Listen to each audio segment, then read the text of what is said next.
Hi there, I'm Sue Sorensen, professor of English and sometimes film here at CMU, and today I have one more film that I can recommend to you in this odd time. I call this series 5 Fitting Films for Our Time.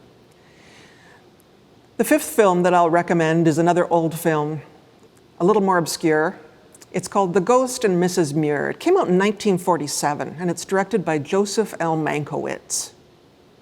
This last film I recommend is a rather out-of-the-way favorite of mine, and it's one of those films that's a little hard to explain, because The Ghost and Mrs Muir barely manages not to be a maudlin second-rate movie. Jean Tierney, playing the writer, mother, and widow Mrs Muir, had tremendous beauty but lacked a great acting range. The setup could easily have become corny or too sentimental. The ghost of a crusty old sea captain offers his stories to the writer, and they share a beloved house together while staying in their separate dimensions.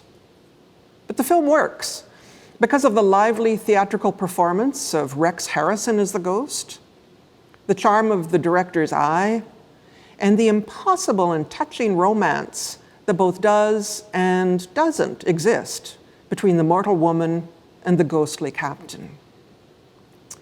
Romance is often misinterpreted and mishandled when we talk about it in cultural terms. Traditionally in literature, romance appeals because of what it offers and then withdraws from possibility, holding satisfaction or reward out of reach. This bittersweet romance between the captain and the writer feels a need we often have for sad stories. Sad stories that aren't tragic or heartbreaking, but somehow, in their handsome thwartedness, fitting and strangely lovely. So I do recommend The Ghost and Mrs Muir, and these other films that I've talked about in this little series.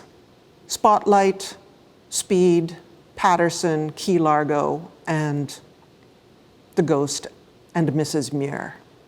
Happy watching.